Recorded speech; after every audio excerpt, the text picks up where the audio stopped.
이 프로그램은 순수 복음을 전하기 위해 제작되었습니다.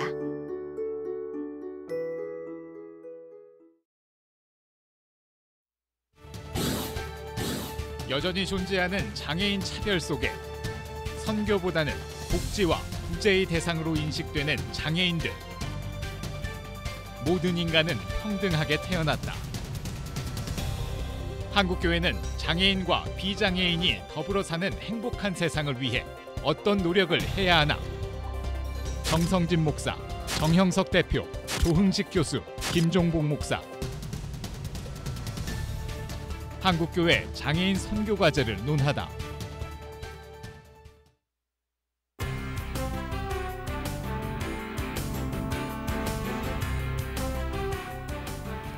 안녕하십니까. 한국교회를 논하다 이의용입니다.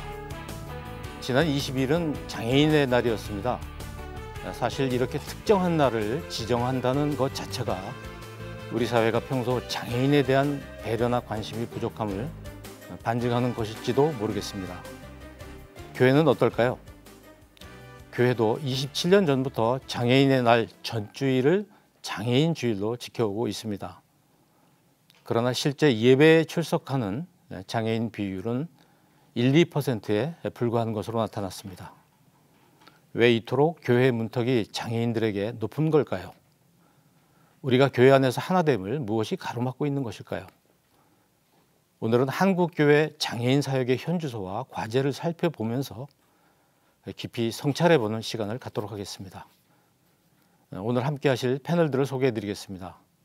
CTS 객원 논설위원이시고 거룩한 빛 광성교회 담임이신 정성진 목사님 나오셨습니다. 예, 반갑습니다. 미랄복지재단 정형석 대표 나오셨습니다. 네, 안녕하세요. 서울대학교 사회복지학과 조흥식 교수님 나오셨습니다. 네, 반갑습니다. 하나비전교회 김종복 목사님 나오셨습니다. 반갑습니다. 네, 먼저 우리 교회 안에 장애인 성도 현황을 살펴보기 전에 무엇을 장애로 볼 것인지 그 정의가 먼저 필요한 것 같습니다.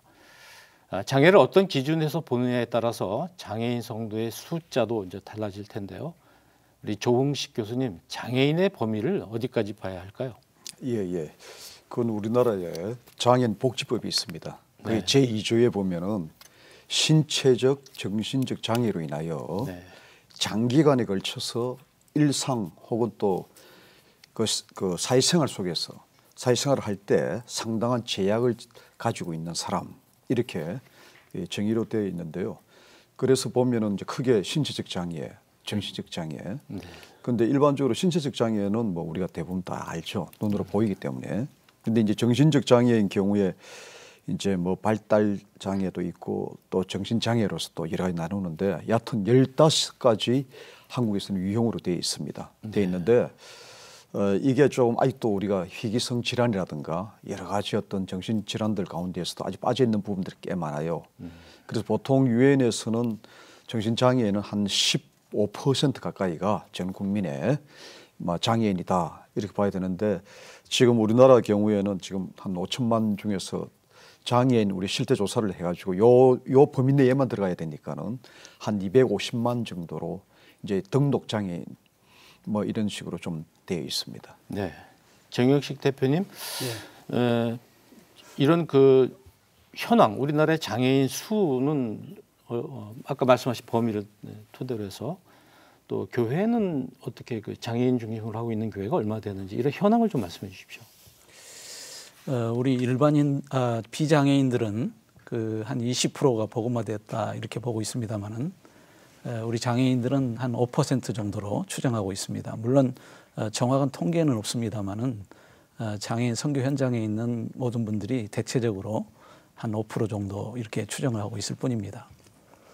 그런데 장애인들이 이제 실제적으로 불편하시기 때문에 지역교회에 출석하는 교인들은 그렇게 많지 않은 것 같습니다. 전체 교인의 한 1% 정도, 많으면 한 2% 정도가 지역교회에 출석하고 있다 이렇게 보고 있고요.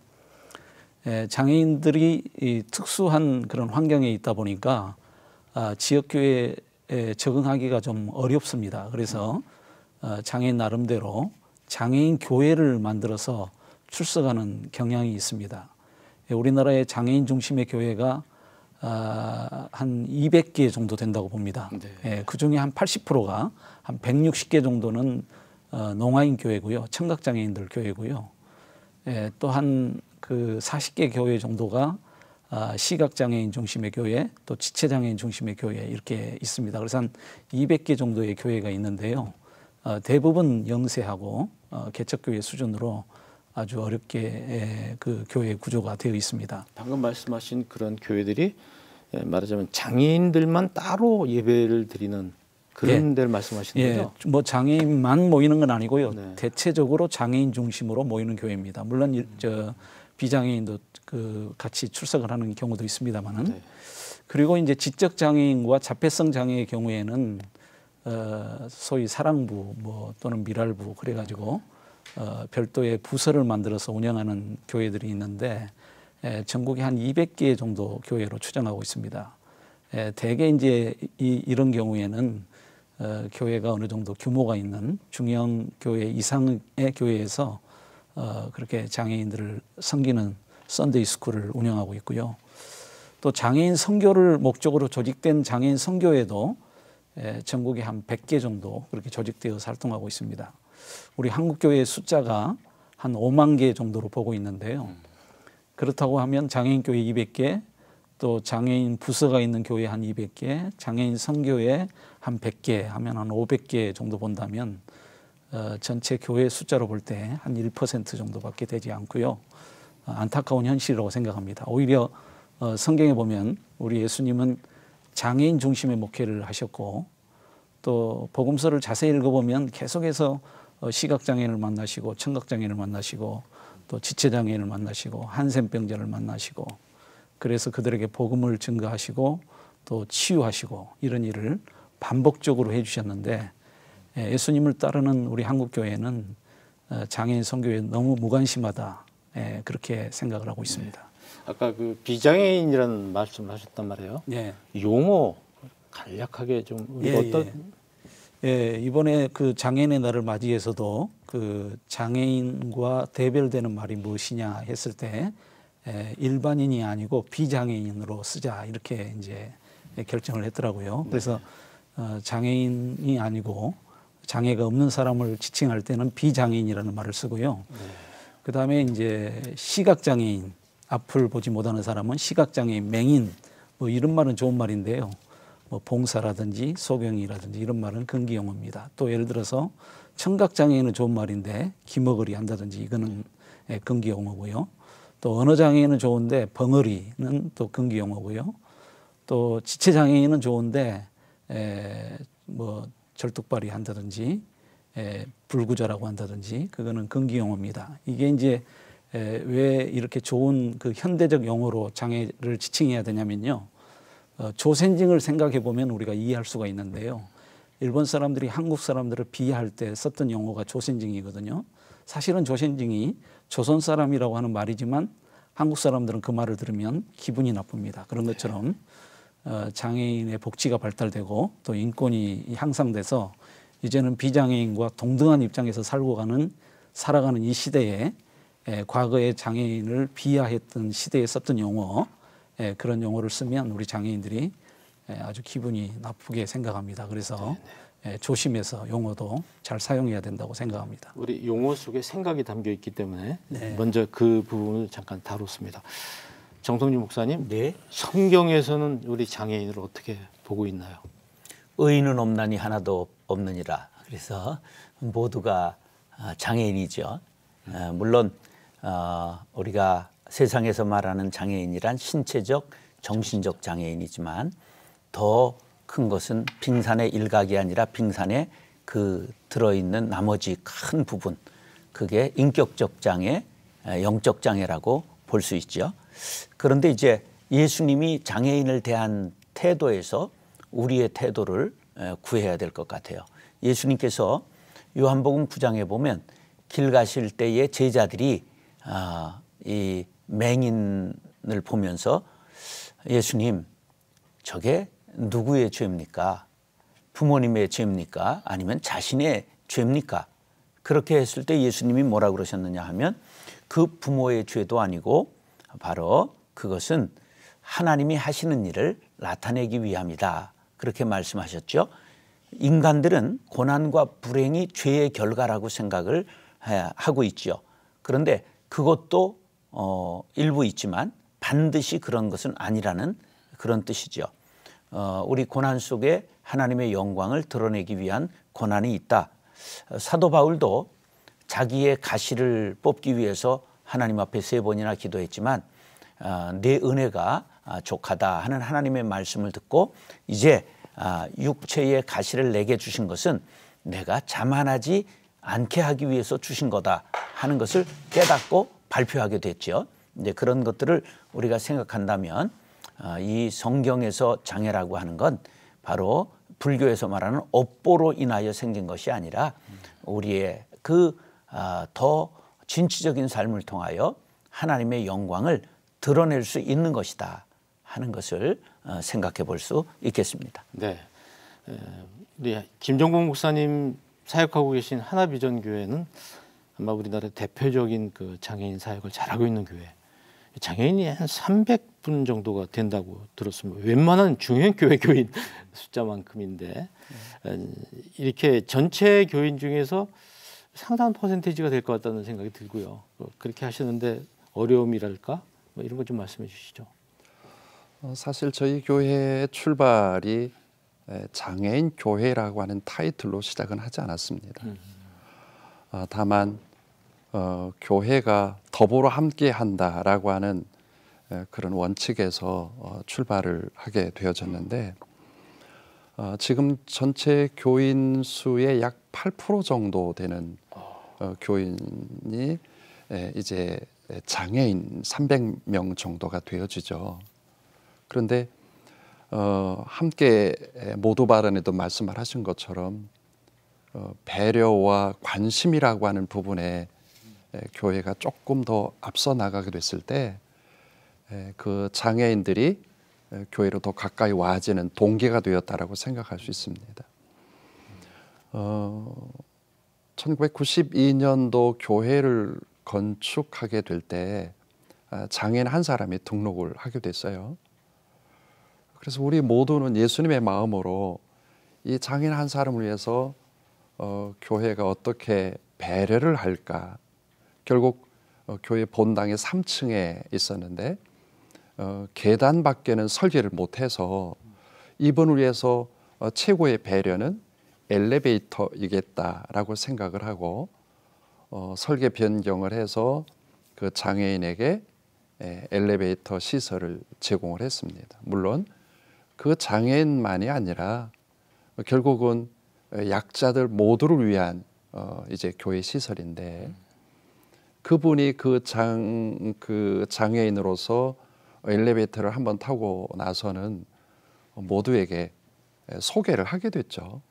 내가 다니는 교회는 나를 위해서 이런 엘리베이터 설치를 해주었다. 결국 많은 사람들이 그 이야기를 듣고 교회 안에 오게 되어지는 그런 기회가 되었습니다. 굉장히 감동을 받았겠습니다. 네네. 더 나아가서 2007년도에 새로 이 교회를 이제 건축하는 계기가 되어졌는데 이것을 바탕으로 해서 교회 건물 전체를 무장애 공간이라고 하는 건축 용어로 교회를 건축을 했습니다. 그러다 보니 더더욱 많은 그런 교인들이 교회를 찾아왔고 특별히 장애 교회가 아님에도 불구하고 교회 안에는 많은 장애인들이 함께 어우러져서 교회 생활을 하게 되어진 거죠. 그럼에도 불구하고 아직도 교인 가운데는 익숙해진 차별 문화, 다시 말하면 장애인에 대한 차별과 편견이 어쩌면 교인들에게 이렇게 꽈리를 틀고 있는, 그래서 체면 문화와 비교 의식과 그런 시각들이 내재되어 있다고 하는 부분이에요. 끊임없는 교육도 지금을 시키고 있습니다. 그럼에도 이제 교회 안에서 구성되어진 장애인과 비장애인의 어떤 관계성은 점점 나아지고 있지만 목사의 마음 가운데는 흡족하지 않은 그런 부분도 들어 있습니다. 네, 뭐 좀 우리 문화가 장애인을 바라보면 유심히 관심을 가지고 보고 그가 지나가면 뒤로 돌아서서 뒤에서까지 쳐다본다 이런 얘기를 하는데 인식의 문제가 가장 클 텐데 그걸 포함해서 우리가 좀 교회가 보완해야 될 점 어떤 게 있을까요? 제가 이제 그 장애인 선교 현장에 한 30년 이상 계속 일을 하고 있습니다만은 장애인들에게 전도해가지고 교회 나가라 그러면 어떤 분들은 막 화를 내요. 그래서 아니 왜 교회 다니시는 것이 그렇게 화가 나는 정도입니까? 그렇게 하면 자기가 교회를 갔더니 전혀 교회의 시설이 편의 시설이 안 돼 있어가지고 준비가 안 돼 있다. 어디 출석할 수가 없다. 계단이 높아가지고 갈 수도 없고 화장실에 가도 화장실이 장애인 편의시설이 안 돼가지고 또 사용도 할 수 없고 그러니 내가 어떻게 교회 가냐. 거기다가 더 나를 속상하게 하는 거는 내가 뭐 동물원의 원숭이냐. 나는 그냥 정말 하나님 앞에 예배드리러 갔는데 사람들이 나를 이상한 사람 취급하더라. 불쌍한 사람 취급하더라. 심지어는 동양원 줄 알고 돈 주는 사람도 있더라. 그러니 나는 절대로 교회 안 간다.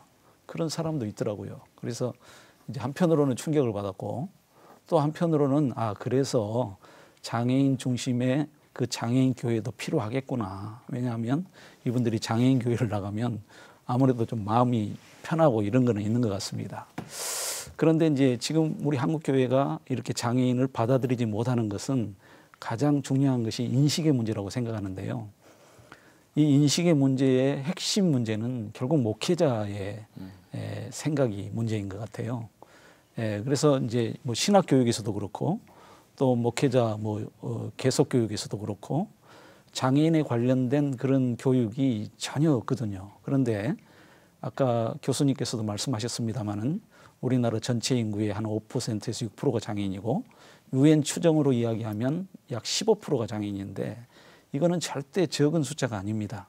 교인 가운데 또 장애인들이 분명히 많이 있을 겁니다. 그럼에도 불구하고 목회자가 장애인에 대한 기본 이해가 부족하기 때문에 장애인 선교가 눈에 가리워져 가지고 이런 문제가 발생했다고 생각하고요. 이제 만약에 인식이 바뀌게 된다면 장애인을 아주 자연스럽게 맞이하고 정말 친구처럼 같은 교인이 돼가지고 같이 예배드리고 같이 식사하고 같이 활동하면 장애인들이 아주 편하게 예배를 드릴 수 있을 것 같습니다. 또 중요한 것은 그 편의시설을 반드시 해줘야 되고 또 이제 여러 가지 배려 예를 들어서 청각장애인이 교회에 나올 수 있도록 하기 위해서는 수화 통역 예배를 실시한다든지 또 시각장애인이 교회를 나오기 위해서는 점자 주보를 만들어 준다든지 아니면 점자 성경은 굉장히 부피가 큽니다. 한 이만한 성경으로 한 20권 가까이 될 거예요. 그러니까 사실은 개인이 가지고 다닐 수가 없습니다. 그래서 교회 안에 점자 찬송가라든지 점자 성경을 좀 놔두다든지 이렇게 하면 그 장애인들도 얼마든지 지역 교회에 출석할 수 있고 또 동화될 수 있다고 생각하는데 그런 점에서 좀 아쉬움이 있다고 생각합니다. 저는 어제 그 제12회 서울국제사랑영화제 개막식이 있었어요. 지금 한창 진행 중인데 모두의 천사 가디라는 그 개막작인데 이게 장애아를 둔 그 가정의 이야기예요. 굉장히 많은 그 감동을 받았습니다. 그 인식을 바꿔주기 위해서 상당히 노력하는 그런 내용이었는데 특히 이제 이런 지체 장애인들, 신체적인 부분의 장애인들은 우리가 눈으로 봐서 알지만 그렇지 않고 정신적인 장애인들에 대한 부분은 교회가 참 대책이 없는데 이거 앞으로 어떤 준비를 해야 될지 조응식 교수님 말씀해 주시죠. 예.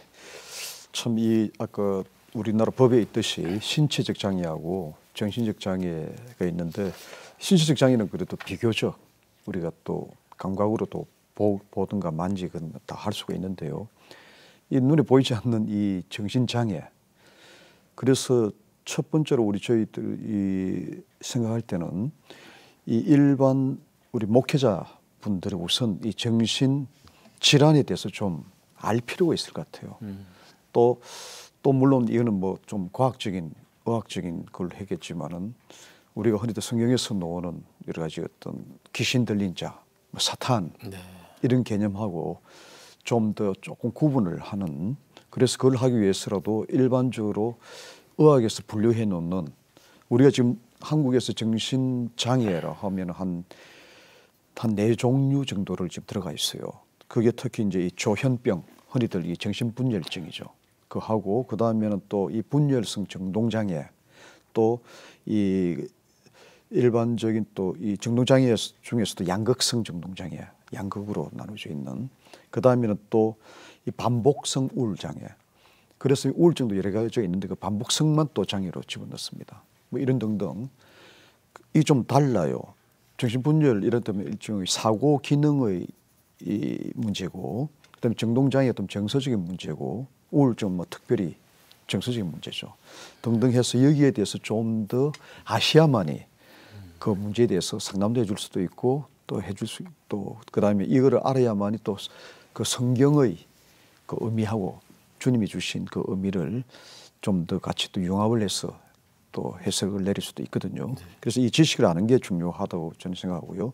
그다음에 또 두 번째는 이 정신 이 질환과 관련해서는 함부로 또 성경에 되어 있으니까 모든 것을 또 이 뭡니까 아까 귀신이 들렸다, 사탄의 짓이다 이렇게 해놓으면 문제가 해결되지 않아요. 사고도 많이 났지 않습니까? 예. 그래서 뭐 보면 뭐 안수한다고 해가지고 그다음에 또 때려가지고 뭐 이거를 한다. 물론 약간의 충격요법이 될 수도 있지만은 그걸까 되는 게 아니거든요. 또 사랑과 배려와 정신질환의 기본적인 것은 역시 인간관계에서 오는 그 상처, 그리고 어릴 때부터 내려온 상처 이런 것들이 돼 있는데 이걸 단순히 말해서 뭐 사탄이 들었다 이런 식으로 해결하려고 하는 그러한 어떤 아주 이단적인 요소들 너무 많거든요. 그래서 이런 데에 대해서 좀 더 잘 알기 위해서도 여기에 대한 좀 지식이 필요하지 않나 생각합니다. 그런데 이제 목회자가 공부해야 될 게 너무 많네요. 공부하셔야죠. 근데 이런 전문적인 부분을 신학교에서 다 가르쳐 줄 수도 없을 것이고 현재는 목회 현장에서 사회복지 전문가들이라든가 시설 이런 데하고 협력하고 연계하는 게 좀 필요하지 않을까요? 예, 맞습니다. 그래서 조금 기도하고 그렇게 해야 조금 힘들다고 한다면은 뭐 사회복지기관이라든가 또 거기에 좀 의뢰를 하시면은 거기에서 또 이거는 병원에 또 보내야 될 것이다. 또 그런 것도 있을 것이고 때로는 또 그 뭡니까 정말 또 사탄에 들리는 사람들도 있을 거예요. 있으면은 그 부분은 이제 영적인 치유가 필요하다고 보거든요. 그래서 이런 좀 분별 얘기랄까 이걸 하기 위해서도 좀 지식이 필요하다고 봅니다. 네, 그 우리 장애인을 아까 그 참 좋은 지적을 해주셨는데 도와줘야 될 대상, 복지의 대상으로 우리가 지금 인식하고 있는 것도 큰 문제인 것 같아요. 선교의 대상인데 우리 김종문 목사님은 아까도 잠깐 말씀하셨지만은 성도들의 그 어떤 장애를 바라보는 시각, 이런 인식, 이런 것을 좀 어떻게 바꾼다고 그럴까요? 그렇게 하기 위해서 어떻게 목회하고 계신지 좀 궁금해요. 말씀을 하신 것처럼 장애인 그러면 우리는 어떻게 도와줄까라고 하는 생각을 제일 먼저 갖고 있다고 하는 구제 차원으로 볼 때가 참 많은데 한편에서 생각해 본다면 국민의 한 사람으로서 어떤 어려움을 당하고 또 힘든 여정이 있다면 그 나라에서 지원을 해주고 나라에서 복지 차원으로 연결을 해야 된다고 생각을 합니다. 다만 교회 안에서 우선적인 그런 그 시각은 한 인격에 대해서 하나님께서 구원의 대상으로 보고 있다고 하는 장애인이든지 비장애이든지 간에 하나님은 그 한 인격, 한 영혼을 구원의 대상으로 보는 선교 대상으로 보는 시각이 하나님과 같이 우리들도 같이 가지고 있어야 된다고 생각을 합니다. 그런데 교회 안에서 이 장애인들을 볼 때마다 어떻게 도와줄까라고 하는 그런 구제의 대상으로만 보기 때문에 교회의 어떤 갈등 요지가 만들어진다고 생각을 합니다. 저희 교회는 장애인들을 일단은 인격적인 대상으로 본다고 하는 전제 조건을 걸고 그 장애인들의 자리를 이렇게 세워지게 되어졌을 때 오히려 그들이 구원의 감격과 구제와 어떤 그 불쌍히 여기는 대상이라고 하는 자리에서 이렇게 떨어져 나간다고 하는 거예요. 그래서 교회 안에서 보면 그들이 교사도 하고 네. 또 성가대도 하고 예. 또 식당에서 서빙도 해주고 그리고 안내위원으로 또 때로는 전도대원으로 그들이 나가서 사역하게 되는 것을 보게 됩니다. 이렇다면 꼭 장애인들을 볼 때마다 구제와 그리고 불쌍히 여기는 대상으로만이 아니라 하나님의 입장에서 가지고 있는 인격적인 대상으로 그들을 보게 된다면 교회 안에서의 그런 훈훈한 것과 교회 밖에서도 훈훈한 부분이 연결되지 않을까라는 그런 선교의 대상으로서의 모양을 보게 된다고 생각합니다. 예, 아주 뭐 우리 하나비전 교회는 그런 부분에서는 상당히 잘 성숙되어 있는 그런 교회이지만 아직 대부분의 교회는 그렇지 못한데, 제가 전에 목사님하고 방송 인터뷰를 하면서 들은 이야기가 아이들이 그 중고등부 학생들이 장애인 그 휠체어를 뺏어 타고 뛰어노는다는 이야기를 하시더라고요. 그 한마디 이해화해서 모든 게 다 와닿던데, 정성진 목사님 교회도 잘하고 계시죠? 네, 저희는 지금 김종복 목사님 교회는 8% 그렇게 된다고 그러셨잖아요. 근데 우리는 1%밖에는 안 돼요. 그런 걸 보면 뭐 우리는 장애인 교회다. 장애인들이 장애인이 아니라 우리 교회가 장애를 앓고 있는 교회다. 그렇게 생각할 수 있는데, 저희 교회는 하려고는 노력을 해요. 발달장애인 부서를 사랑부라고 해가지고 사랑부가 지금 초등학교까지 고등학교까지 어른들 이렇게 해서 세 부로 나누고 3명의 목사님과 90명의 그 발달장애인들과 90명의 선생님들, 한 명이 선생님이 붙어야 되거든요. 그렇죠. 발달장애인들. 그러니까 비교적 발달장애인 부서가 아마 우리나라에서는 가장 활발한 교회인 것 같아요. 그 다음에 청각장애인들 예배를 이제 건청인이라고 그러는데, 건청인 목사님이 하셨었는데 청각장애인들이 청각장애 목사님을 모셔달라고 그러더라고요. 처음에는 이해가 안 갔어요. 근데 아주 좋은 예를 들었어요. 건청인이 자기들에게 수화 설교를 해주면 흑백 TV를 보는 것과 같고, 그리고 같은 청각장애인 목사님이 설교를 하면 칼라 TV를 보는 것과 같대요. 그 정도 다르답니다. 네. 그래서 그러냐, 그래가지고 그럼 제일 잘하는, 수화를 잘하는 목사님, 청각장애인 목사님을 모셔와라. 그래서 모셨어요. 수화 찬양으로 미국에 공연까지 갔다 온 목사님이 있어요. 남자 목사님이. 그래서 그분을 모시고 30명의 청각장애인들이 농인부라 그래가지고 예배를 드리고 있어요. 그래서 건청인들 중에 한 20명이 함께 하면서 수화를 함께 배우고, 그래서 예배 시간마다 수화 통역이 있고요. 그 다음에 우리 청각장애인들 수화 찬양 예배가 화요일 저녁에 한 20여 명이 모여가지고 수화 찬양 예배가 열리고 있습니다. 이제 우리가 그런 것들을 하기 전에 복지관을 많이 하고 있어요.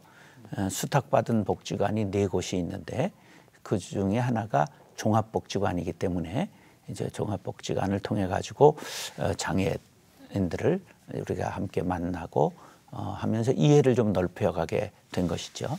앞으로 교회가 이런 일에 좀 적극적이어야 되겠다, 그런 생각을 하고, 앞으로는 그룹홈을 만들어야 되겠다. 발달 장애인들을 평생 데리고 사는 그런 것들을 하고, 앞으로 노인 시대에 맞이해서 치매 노인들, 이 노인들 모시고 사는 교회 안에 이제 그 요양원을, 병원, 그런 것들을 기도하고 있습니다. 네, 우리 거룩한빛 광성교회는 지역사회를 위해서 참 많은 일들을 하고 계신데요.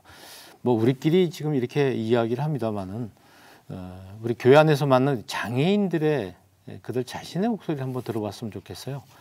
장애 청년들의 직업 재활을 돕고 있는 하나비전 센터에서 만난 청년들인데요. 화면으로 한번 만나보시겠습니다. 선생님 중에 제일 고마운 선생님이 누구예요? 여기 작업장 선생님들이랑 작업장 권사님들이랑 예전에 전도사님이랑 여기 선생님들? 전도사님들? 전도사님한테 전도사님 여기 앉아있다 생각하고 한마디 하자면 네? 무슨 말 해주고 싶어요? 애기 잘 나고 나중에 돈 모으면 맛있는 거 사주고 싶다는 거? 엄마한테도 한마디 해보면 좋을 것 같아요. 여기 엄마 앉아있다 생각하고 엄마한테 하고 싶은 이야기. 엄마한테 돈 벌어서 맛있는 것도 사주고 싶고 여행도 같이 다니고 싶고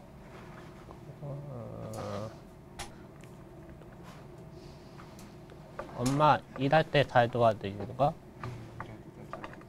엄마 고맙고 사랑합니다.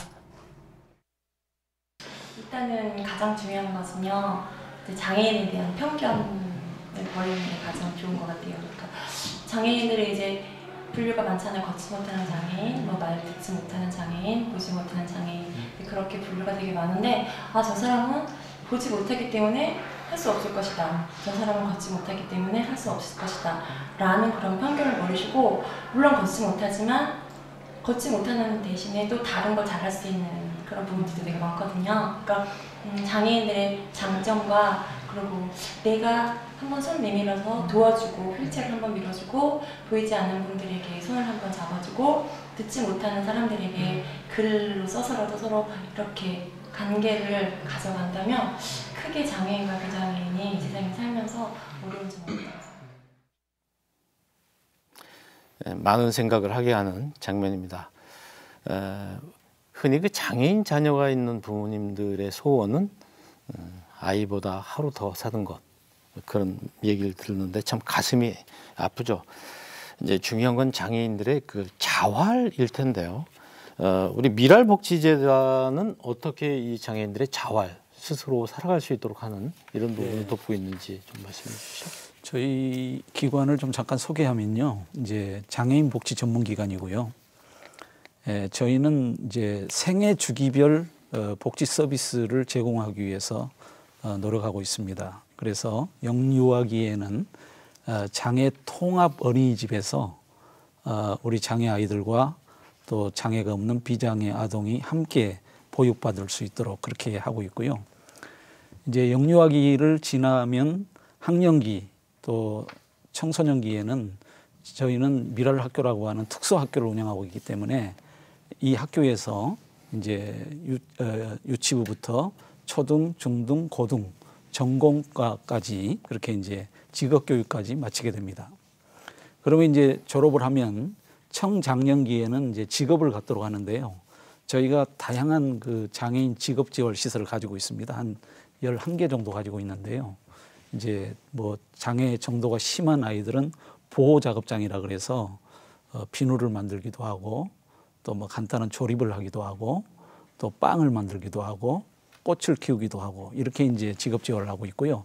또 기능이 좋은 고기능 친구들은 굿딜 스토어라 그래가지고 미국에서 벤치마킹해서 들어온 그 가게입니다만은 집에서 사용하지 않는 물건을 저희가 기부를 받아가지고 상품화 과정을 거쳐서 저희가 판매를 합니다.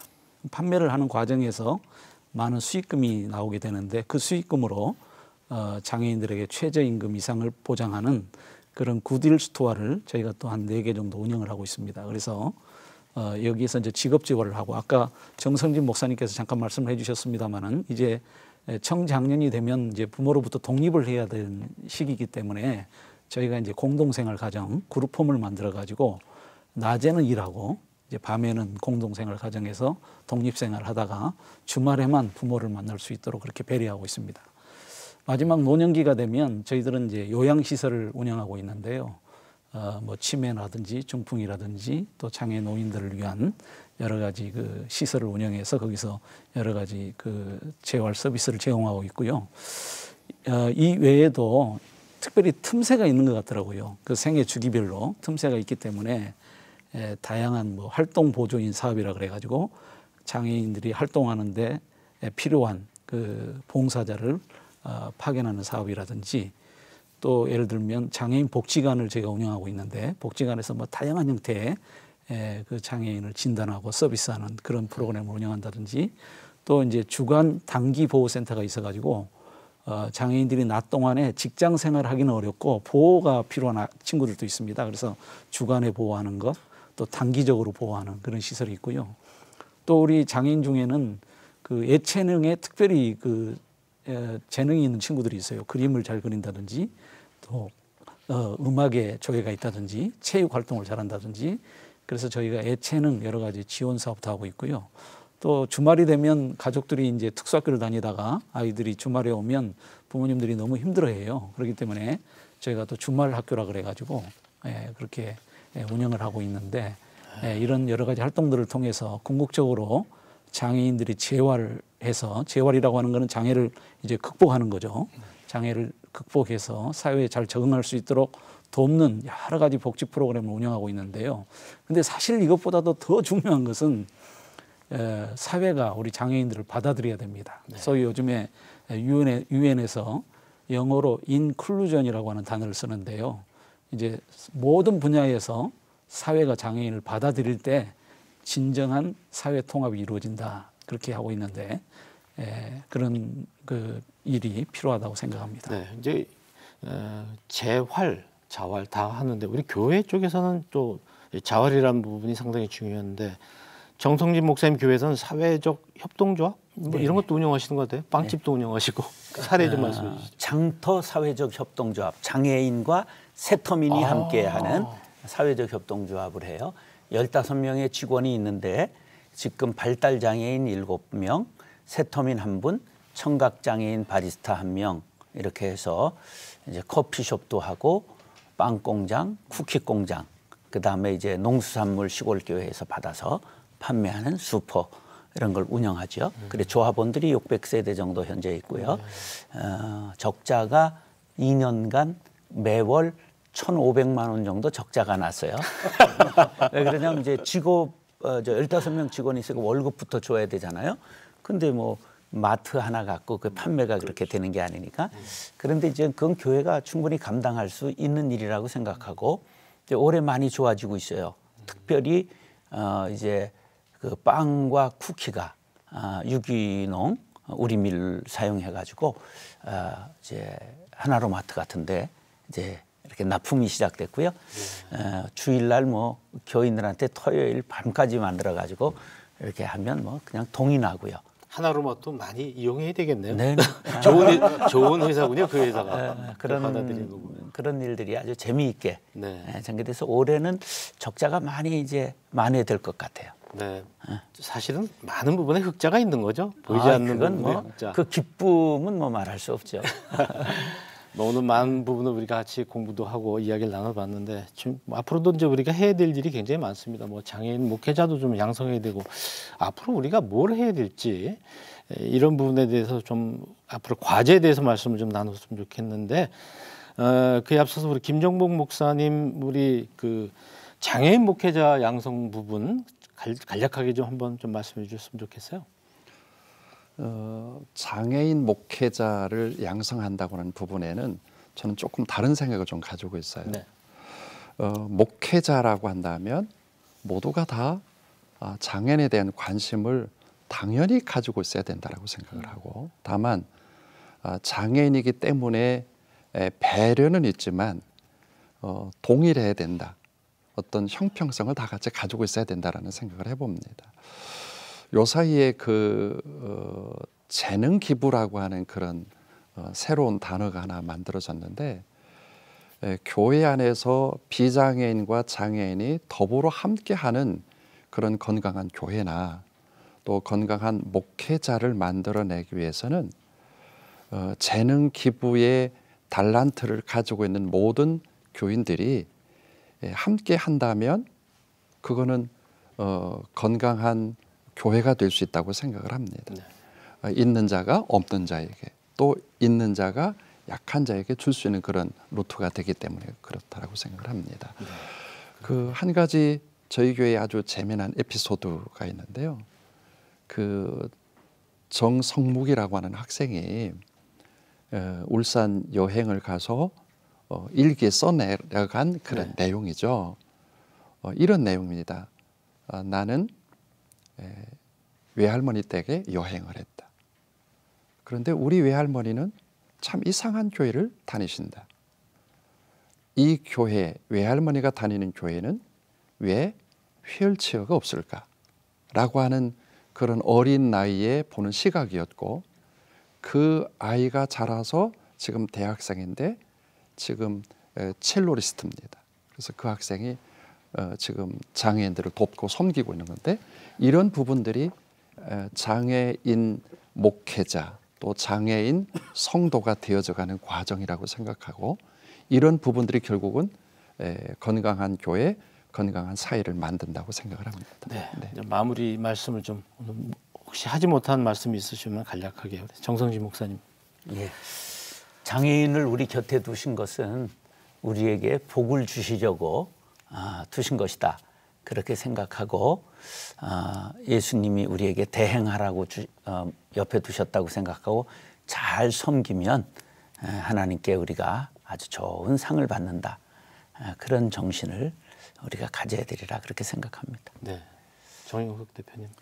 예, 우리 이제 목회자들이 한 가지 기억해야 될 게 그 장애인들에 대해서 좀 통전적 선교 관점에서 이렇게 접근을 하시면 좋겠다. 한편으로는 복음을 전하고 또 한편으로는 인권적 관점에서 그들의 복지나 자활 문제를 해결함으로 장애인들이 자립할 수 있도록 돕는 데까지 나아갈 수 있으면 좋겠다 이런 생각을 해보게 됩니다. 네, 정우식 교수님. 예. 세계적으로 이 장애인 정책, 장애인 복지 이 흐름이 좀 있는데요. 여하튼 뭐 뭉뚱그려서 볼 때 한 3가지 정도로 볼 수 있는데 이게 우리 사회 및 교회에서 좀 이루어졌으면 좋겠는데요. 먼저 보면 이 장애인 먼저 운동이 있었습니다. 장애인을 좀 더 먼저 앞세워 보자, 편견을 없애보자는 이야기죠. 두 번째 있었던 게 뭐냐면은 아까 우리 목사님도 이야기하셨지만은 흔히도 뭐 무장애 운동 이렇게 하는데 barrier free거든요. 요거는 장애라고 저는 언어 자체도 조금 장애인 외에는 장애란 말 좀 안 썼으면 좋을 것 같아요. 자꾸만 장애물 경기 이런 거 있잖아요. 그때 장애를 쓴단 말이에요. 이것도 무장애, 이 장애물을 없애자는 이야기거든요.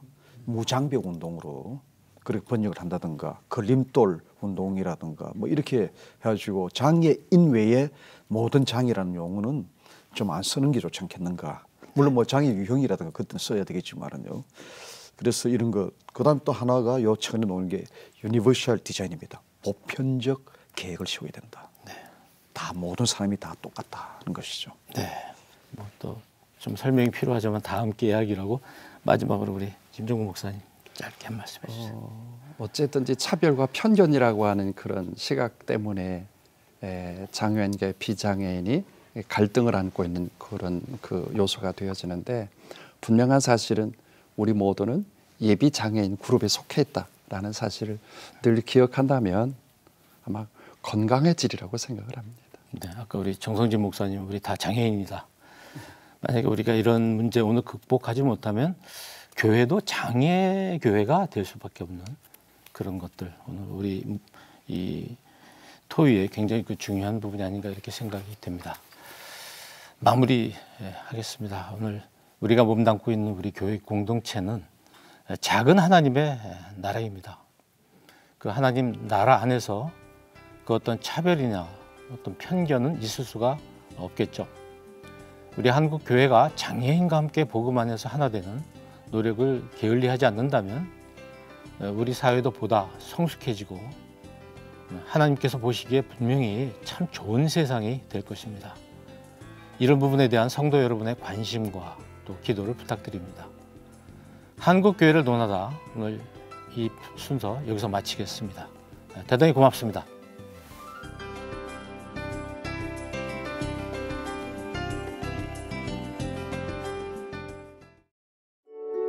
이 방송을 보시고 영상선교에 참여하실 분은 ARS 060-800-1111번을 눌러주세요.